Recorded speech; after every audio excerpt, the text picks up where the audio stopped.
저희 학교에 이제 부진 학생들이 있었는데 맨 처음에는 아예 수업에 참여하지 않았어요. 근데 수업을 진행해 나가면서 처음에는 어렵다고 아예 안 하려고 했던 친구들이 이제 점점 후학기가 될수록 수업 안에서 자기가 할 수 있는 역할을 찾고 자기가 맡은 역할을 끝까지 해내는 그런 모습들을 많이 봤습니다. 안녕하세요. 저는 대구초등학교에서 교사로 근무하고 있고 또 구글 트레이너로 활동하고 있는 왕신혜라고 합니다. 아이비 학교란 무엇일까요? 스위스에 본부를 둔 비영리 교육재단으로 아이비 본부에서 개발, 운영하는 국제인증학교 교육 프로그램입니다. 한국식 결과지향적 주입식 교육에서 벗어나 창의력과 비판적 사고력을 기르고자 하는 과정 중심의 교육이라고 보시면 됩니다. 아이비 학교는 아무래도 이제 아이비 커리큘럼을 따르다 보니까 그 6개 UOI를 가지고 이제 6개년 동안 이게 반복적인 학습을 하고 있습니다. 그 일반 공립 학교이기 때문에 그 국가 수준 교육 과정을 완전히 무시하거나 그거를 빼고 그 수업을 진행할 수는 없거든요.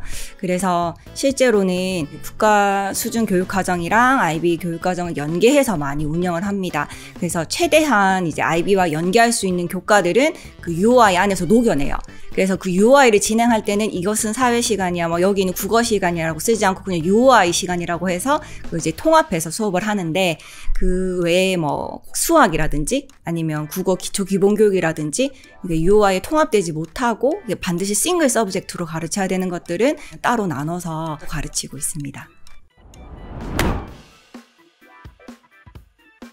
그래서 제가 이제 아이비 학교에 근무하면서 가장 크게 차이점을 느낀 3가지는 첫 번째는 이제 깊이 있는 탐구였는데요. 아무래도 이제 학생들이 UOI라는 주제를 가지고 그 센트럴 아이디어라는 CI를 그 UOI 안에서 여러 가지 반복되는 학습을 통해서 지식을 쌓아가면서 이제 구성을 해나가는데 그것이 그냥 수업 시작 전이나 수업 끝나고 나서 이렇게 고정되어 있는 것이 아니라 선생님과 학생들이 그 수업을 진행해 나가면서 서로 굉장히 협력하면서 함께 만들어 나가는 그런 수업을 하는 것이 아이비의 특징인 것 같고요. 두 번째는 이제 학생들의 주도성이 굉장히 눈에 띄었는데 제가 일반 학교에 근무하다가 이번에 이제 아이비 학교에 근무하게 되면서 학생들이 자기의 목소리를 내는데 주저함이 없고 토론 학습이나 어떤 자기 아이디어나 의견을 제시하는데 굉장히 자연스럽고 뭔가 자신들이 결정하고 자기의 의견을 내고 그 의견을 조율하고 그 의견으로 어떤 결과를 만들어가는 과정을 그 6개년 동안 반복하면서 그런 이제 주도성의 모습을 굉장히 제가 많이 봤거든요.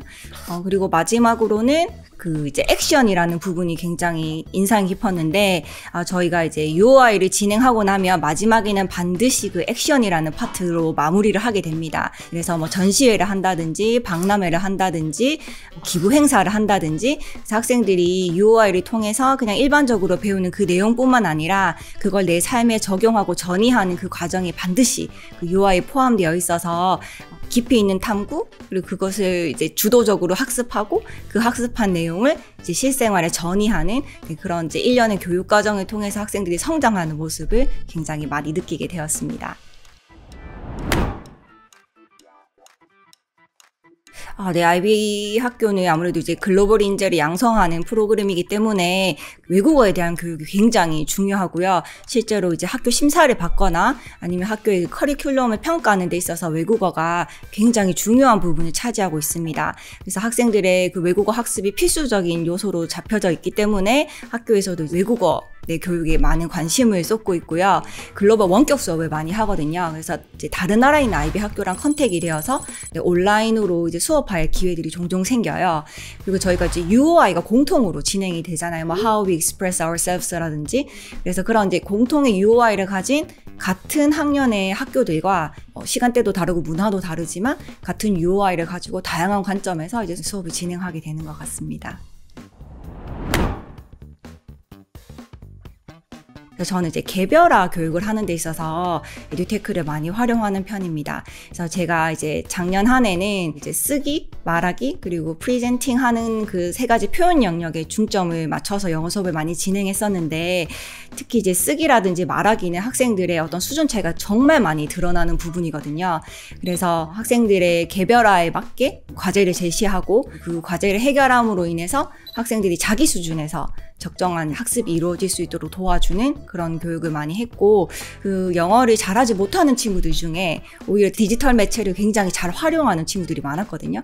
그래서 영어를 잘 못하지만 내가 또 이게 팀에 기여할 수 있는, 또 내가 잘하는 분야가 있다는 자신감을 좀 학생들이 많이 얻을 수 있어서 그런 것들이 좋았던 것 같고, 쓰기라든지 아니면 뭐 말하기라든지 이런 활동을 6학년 학생들이다 보니까 굉장히 소극적으로 활동을 하는데, 내 크롬북에 내 이어폰을 꽂고 내 목소리를 내가 녹음하고 내 글을 쓰고, 이런 것들이 학생들에게 인지적 부담을 많이 낮춰줬던 것 같아요. 그래서 잘하지 못하는 친구도 내가 할 수 있는 한, 내가 할 수 있는 부분에서 최선을 다해서 참여를 했고, 또 잘하는 친구들은 자기가 잘하는 부분을 이제 실제적으로 AI 결과라든지 AI 분석 이런 것들을 통해서 이렇게 직접적으로 확인할 수 있어서 학생들이 굉장히 수준에 상관없이 참여도가 높아진다는 걸 느꼈고, 그리고 학습 성취도는 당연히 이제 1년 안에 ABC를 못하는 친구가 막 유창하게 영어를 말하고 그런 건 아니었지만, 제가 이제 하나 느꼈던 거는 저희 학교에 이제 부진 학생들이 있었는데 맨 처음에는 아예 수업에 참여하지 않았어요.